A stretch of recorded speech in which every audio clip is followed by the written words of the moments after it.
Hello guys, welcome back to my YouTube channel associate learning. जैसा कि आप सबको पता है, हम बीएड एंट्रेंस एग्जाम 2022 के लिए क्वेश्चन की जो सीरीज चला रहे हैं वो काफ़ी अच्छे तरीके से आगे बढ़ रही है। अगर आप अभी तक हमारी इस सीरीज से नहीं जुड़े हैं तो आप हमारे यूट्यूब चैनल एसोसिएट लर्निंग की प्लेलिस्ट पर जा करके सारी वीडियोस को देख सकते हैं। तो चलिए इस सीरीज को आगे बढ़ाते हैं और कुछ नए क्वेश्चंस को सॉल्व करते हैं। चलिए शुरू करते हैं।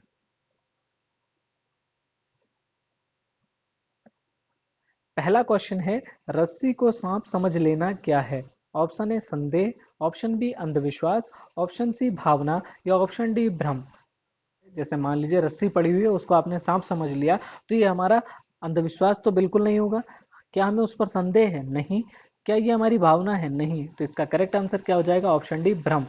जब हम किसी चीज को गलत समझ लेते हैं तो वो क्या कहलाता है? भ्रम कहलाता है। जैसे रस्सी को हमने सांप समझ लिया तो ये हमारा भ्रम है, ना कि हमारा अंधविश्वास है, ना कि हमारा संदेह है। और भावना तो इसका आंसर होगा ही नहीं।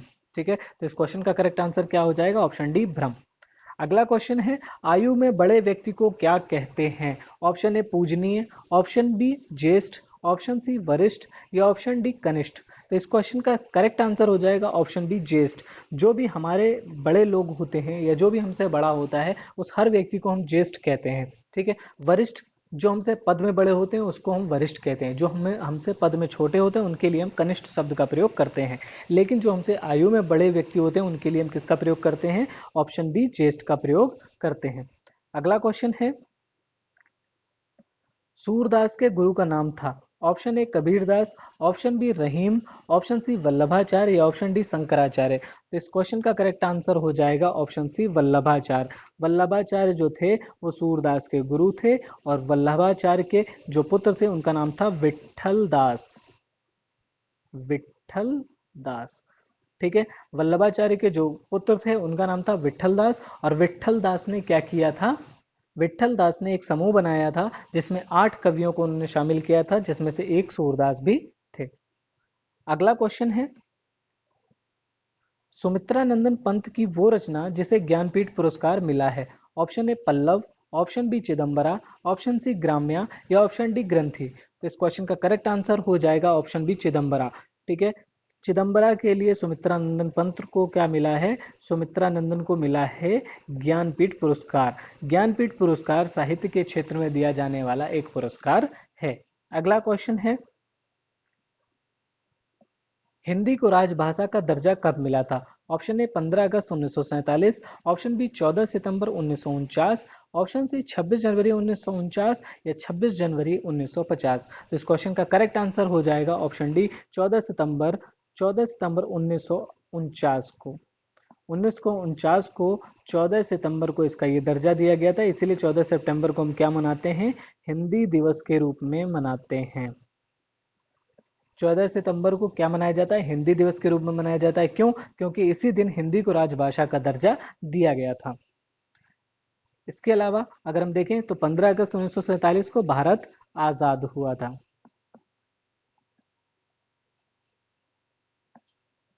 ठीक है। ऑप्शन अगर हम डी की बात करें 26 जनवरी 1950 को, तो इस दिन भारत का संविधान लागू हुआ था। भारत का संविधान पूर्णतः लागू हुआ था 26 जनवरी 1950 से। तो इस क्वेश्चन का करेक्ट आंसर क्या हो जाएगा? हिंदी को राजभाषा का दर्जा कब मिला? हिंदी को राजभाषा का दर्जा 14 सितंबर 1949 को मिला, यानी ऑप्शन बी इसका करेक्ट आंसर हो जाएगा।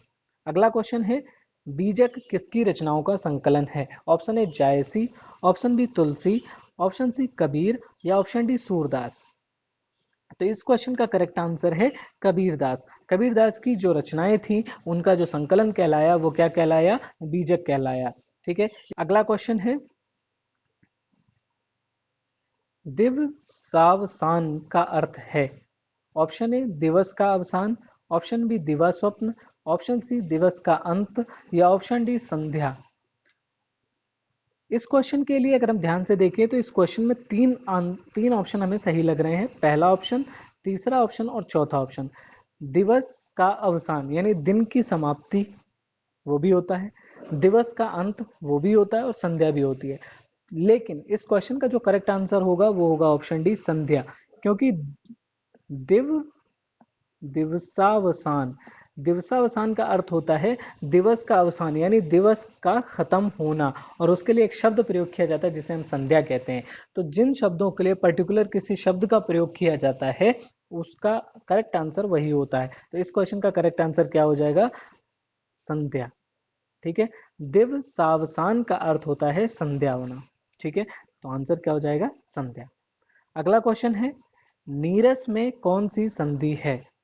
अगर हम इसको सॉल्व करें तो ये लिखा हुआ है नीरस, ठीक है, लेकिन जब हम इसका संधि विच्छेद करते हैं तो इस तरीके से लिखा जाता है, नी धन रस। और रा विसर्ग के सामने जब भी रा आता है तो ये किस में बदल जाता है? बड़े, जो ये छोटा ई की मात्रा होती है वो बड़े ई में बदल जाती है, और रा के सामने अगर जब विसर्ग आता है तो रा अपना ऐसा ही आ जाता है। इसलिए ये क्या हो जाएगा? ये हो जाता है ऑप्शन बी, इसका करेक्ट आंसर हो जाएगा, विसर्ग संधि इसका आंसर हो जाएगा।